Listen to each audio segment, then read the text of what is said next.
Capítulo 8 do livro Céu e Inferno, segunda parte, Expiações Terrestres, José Fometri, o cego. Pertencia à classe mediana da sociedade e gozava de modesta abastança ao abrigo de quaisquer privações. Kardec sempre faz a colocação social da pessoa para nos mostrar de quem se trata e as condições que está vivendo. Os pais o destinavam à indústria e deram-lhe boa educação. Porém, aos 20 anos, ele perdia a visão. Com perto de 50, veio finalmente a falecer, isto em 1845, 10 anos antes, fora cometido por outra enfermidade que lhe deixou surdo, de modo que só pelo tato tinha relações com o mundo dos encarnados. E são as provações que a vida nos coloca no meio do caminho e que muitas das vezes nós não conseguimos sair delas. Ficamos aprisionados naquela situação, ficamos presos ali, necessitados de amparo, de apoio, de ajuda para tentar nos libertar dessa situação, que nem sempre é possível. Necessário se faz, então, começarmos a tomar o remédio amargo da resignação para colhermos os doces frutos de sabermos sermos dóceis e disciplinados.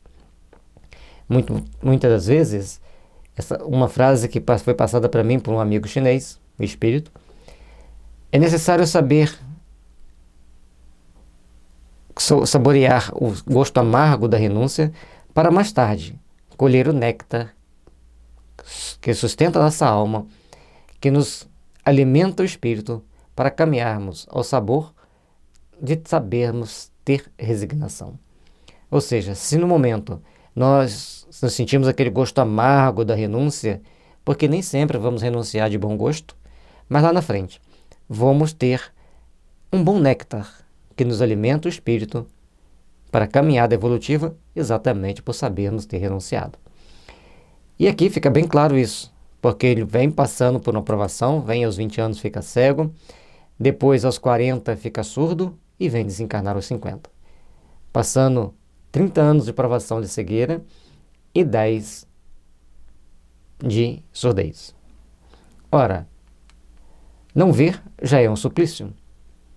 Não ver e não ouvir é duplicado suplício, principalmente para quem, depois de fruir das faculdades de tais sentidos, tiver de suportar essa dupla privação. Qual a causa da sorte tão cruel? Certo, não era a sua última existência, sempre moldada numa conduta exemplar. Nesta vida, ele tinha uma vida exemplar, mas por que então passando por essas expiações? Por que então passando por situação, aos olhos humanos, tão cruel?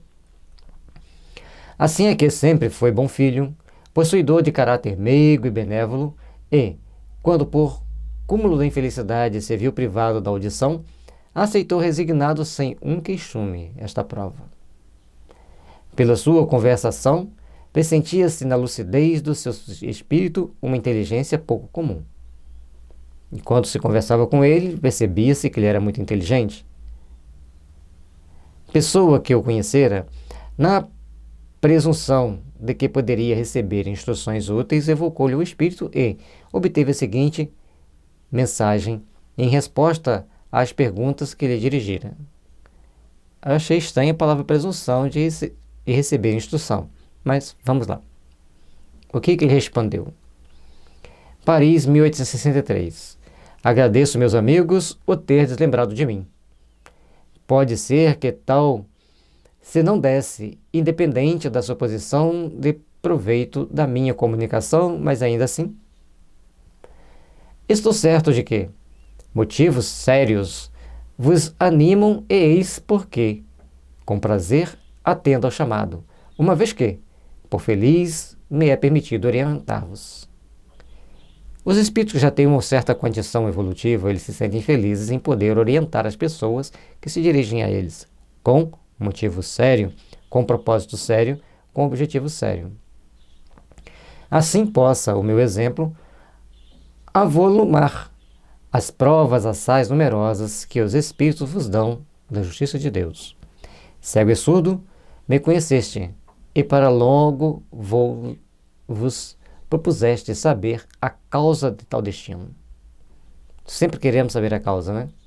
E isso nos incomoda, aguça a nossa curiosidade, Mas quando é para nos instruir, é importante, é bom, e os Espíritos nos trazem informação. Eu vou-lhe digo, antes de tudo, importa dizer que era a segunda vez que eu espiava a privação da vista na minha precedente existência. Em princípios do último século, fiquei cego aos 30 anos, em decorrência de excesso de todo gênero, que, arruinando minha saúde, me enfraqueceram o organismo. Na anterior, aos 30 anos, ele ficou cego por causa de excessos. E será que ele aceitou com resignação? Veremos. Note-se que era já isso uma punição por abuso dos dons providenciais de que fora largamente acumulado. Ao invés, porém, de me atribuir a causa original dessa enfermidade, entendi de acusar a providência, na qual, aliás, pouco cria. Ao invés de ver que ele errou, começou a acusar a providência divina, porque ele não acreditava, porque ele... Deus me deixou cego? Que história é essa? Que Deus é esse? Anatematizei Deus, reneguei-o, acusei-o, acrescentando que, se acaso existisse, devia ser injusto e mau, por deixar assim penar as criaturas. Entretanto, eu deveria dar-me, ainda por feliz, isento como estava, de mendigar o pão, à afeição de tantos outros míseros cegos como eu. Na vida anterior, ao ficar cego, ele ainda tinha dinheiro para se alimentar, ainda tinha uma fonte de renda, que antes outros cegos não tinham. Mas é que eu só pensava em mim, na privação de prazeres que me impunham. Por ficar cego, alguns prazeres ele não podia mais desfrutar. Influenciado por ideias tais que o cepticismo mais exaltava, tornei-me frenético exigente, numa palavra, insuportável aos que comigo privavam. Além disso, a vida era-me um moto contínuo, pois que eu não pensava no futuro, uma quimera. Além dele ficar insuportável, chato, séptico, tornou-se mais exigente, mais cobrador dos outros e não conseguia pensar no futuro, principalmente o futuro que transcende. Depois de esgotar baldamente os recursos da ciência e reputada impossível cura, resolvi antecipar a morte. Suicidei-me. Que despertar, então, que foi o meu, imerso nas mesmas trevas da vida. Contudo, não tardou muito o reconhecimento da minha situação, da minha transferência para o mundo espiritual. Apesar de ter suicidado, chegou no plano espiritual, continuou cego do mesmo jeito, na mesma escuridão que estava, mas ele tomou consciência rápido da situação. Era um espírito assim, porém, cego. A vida de além-túmulo tornava-se-me, pois, a realidade. Procurei fugir-lhe, mas em vão. Envolvia-me o vácuo. Pelo que eu via dizer, essa vida deveria ser eterna, e com ela a minha situação. Ideia horrenda? Eu não sofria, mas impossível é descrever a angústia, as angústias e tormentos espirituais experimentados. No mundo espiritual, já cego, continuou cego, ainda achava que aquilo ali ia ser eterno. Angústias indescritíveis envolvia seu espírito. Angústias atormentantes envolvia a alma. E o que ele sentia além disso? Quanto teriam eles durado? Ignoro-o. Mas quão longo me pareceu este tempo. Extenuado, fatigado, pude finalmente analisar-me a mim mesmo e compreendi o ascendente de um poder superior, que sobre mim atuava, e considerei que, se essa potência podia oprimir-me, também poderia aliviar-me. Implorei piedade. Na hora que ele vê que ele tem uma potência maior do que ele, superior a ele no mundo transcendente da vida, então ele começa a se entregar a esse poder e começa então a sentir a necessidade de pedir ajuda, Porque à medida que ele começou a compreender que existia um poder superior, ele começou a sentir alívio. Então, ele entendeu que tinha que implorar piedade. A maior dificuldade dos espíritos no mundo dos espíritos é pedir perdão, pedir desculpas, seja aos seus algozes, às suas vítimas e a Deus. À medida que nós aprendemos a pedir perdão aos nossos algozes, às nossas vítimas e a Deus, isso mesmo, aos algozes, às vítimas e a Deus, nós começaremos a nos colocar na condição de humildade para ascendermos ao mundo dos espíritos. A proporção que orava e o fervor se me aumentava. Alguém me dizia que a minha situação teria um termo. Por fim, se fez a luz e extremo foi o meu arrobo de alegria ao entrever as claridades celestes. Distinguindo os espíritos que me rodeavam, sorrindo benévolos, bem como os que, raivosos, flutuavam no espaço. Ao conseguir divisar a luz, fica feliz, mas depara com duas situações. Tinha espíritos bons que o sorriam, que ajudavam a ele, mas tinha aqueles que olhavam para ele com muita raiva, com muito ódio. Por que será? Ao querer seguir-lhes os passos, força invisível me reteve. Foi então que um deles disse: o Deus que negaste teve comiseração do teu arrependimento e permitiu-nos te dessemos a luz, mas tu só cedeste pelo sofrimento, pelo cansaço. Se queres participar desta felicidade aqui fruída, forçoso é provares a sinceridade do seu arrependimento, as boas disposições, recomeçando a prova terrestre em condições que te disponham as mesmas faltas, porque esta nova aprovação deverá ser mais rude que a outra. Já dá um checkmate nele. Ele não poderia seguir sentindo ódio daqueles que zombavam dele, daqueles que olhavam para ele com ódio, mas para ele seguir junto dos bons, ele tinha que depurar-se ainda mais. Provar realmente com toda a sinceridade que ele tinha se arrependido, tomar as boas disposições e procurar seguir caminhando para a luz, buscando sintonizar-se com as forças do bem. E aí, ele ia passar pelas mesmas provações, mas sob condições mais severas. Veremos. Aceitei, pressuroso, prometendo não mais falir. Assim voltei à terra nas condições que sabeis. Não me foi difícil compreender a situação, porque eu não era mau por índole. Revoltava-me contra Deus e Deus me puniu. Então eu sabia que ele tinha tomado uma punição de Deus por se revoltar contra ele um dia. Reencarnei trazendo a fé inata, razão porque não murmurei. Antes aceitei a dupla enfermidade, resignado, como expiação que era, oriunda da soberana justiça. Como ele foi bem preparado, entendeu no mundo dos espíritos que ele ia passar por essa provação, para que a justiça fosse feita em si próprio. Se ele se revoltou, e cometendo até mesmo chegar ao disparate do suicídio, ele ia passar por uma encarnação mais acerba, mais complicada, mais dolorosa, e que ele deveria suportar. O ensilamento dos meus derradeiros anos nada tinha de desesperador, porquanto me bafejava a fé no futuro e na misericórdia de Deus.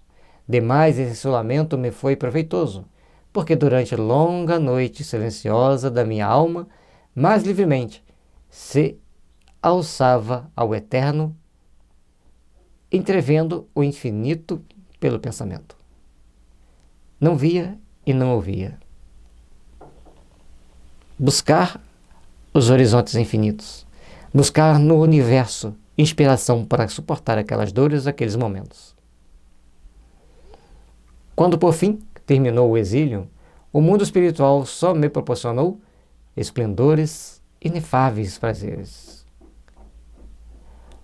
O retrospecto do passado faz que me julgue muito feliz relativamente pelo que dou graças a Deus. Quando, porém, olho para o futuro, vejo a grande distância que ainda me separa da completa felicidade. Ainda falta muito para caminhar. Ainda falta muito para chegar ao fim. mas ele já encontra prazeres inefáveis onde ele está. Já superou certas dificuldades e certas adversidades. Tem a alma mais livre, menos pesada pelas dívidas, mais disposta a aceitar a justiça de Deus, respeitar a justiça de Deus e caminhar com fé, esperança e resignação. Tendo já expiado ainda, me falta reparar. A última encarnação só a mim aproveitou, pelo que espero recomeçar brevemente por existência que me permita ser útil ao próximo, reparando por esse meio a inutilidade anterior. E, só assim, me adiantarei na boa senda, sempre franqueada aos espíritos possuídos de boa vontade. Aí a tomada de consciência, ele reparou a falta, educou a si mesmo, mas agora ele quer uma reencarnação para ajudar o próximo.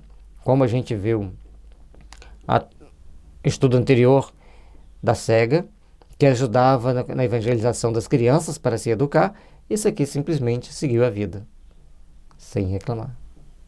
E a boa vontade vai angariar a simpatia de bons espíritos para ajudá-lo, e ele vai então procurar seguir com fé, com segurança, com boa vontade para o caminho iluminativo que é necessário ao processo evolutivo.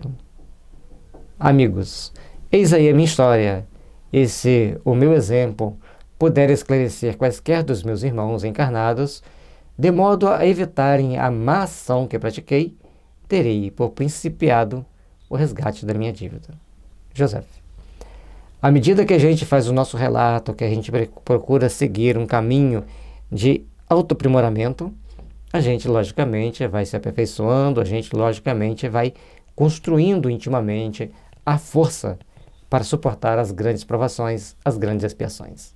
E logicamente que todos nós estamos aqui para aprendermos a caminhar para Deus, a caminhar para a luz, a sermos bons cristãos, a sermos aqueles que edificam o bem em si e em torno de si. Tudo que fugir disso, lá vem punição, lá vem provas e expiações, às vezes mais acerba do que aquela difícil que nós achamos nessa vida. Construamos, pois, com amor e resignação a caminhada evolutiva, para que possamos estabelecer em nós mesmos os parâmetros de respeito às leis divinas, de respeito a Deus. Chegamos ao final de mais um estudo, O Céu e o Inferno. Pedimos a Jesus que abençoe Allan Kardec e todos os demais que colaboraram para a materialização dessa pérola de luz que ilumina a nossa consciência para podermos melhorar a nossa conduta e começarmos a fazermos os nossos empreendimentos espirituais aqui, ainda na vida material. Abençoa-nos, Senhor. Abençoa esses espíritos que trouxeram para nós a abençoada doutrina espírita. A esses abnegados trabalhadores que dedicaram horas e horas, dias e dias de suas vidas a produzir essas pérolas de luz. Pérolas que iluminam nossa consciência para errarmos menos. Pérolas que iluminam nosso caminho para trilharmos por passagens mais seguras, onde nos feriremos menos e conquistaremos mais tarde a paz de consciência para empreendermos reencarnações mais reparadoras. Senhor de nossas almas, ilumine nossos caminhos, ilumine-nos para prosseguirmos, trabalhando e servindo a Tua causa, Senhor. Que todos aqueles que vierem a ouvir nesse canal por um pouco mais de conhecimento espiritual, Senhor, recebam as Suas bênçãos, recebam a proteção dos bons espíritos, para unidos formarmos uma grande família universal na construção de um mundo melhor, na construção da paz em nossos corações, para evoluirmos na vossa direção, Senhor. Abençoa-nos, ilumine-nos, ampare-nos, hoje e sempre, que assim seja. No site da FEB Editora você encontra este e muitos outros livros que irão iluminar seu caminho, que irão impulsionar-te para as realizações sublimes da alma. Paz e luz, que Jesus nos abençoe e esteja sempre em nossos lares. Deixe seu like, inscreva-se no nosso canal, compartilhe com seus amigos. Muita paz e luz a todos nós.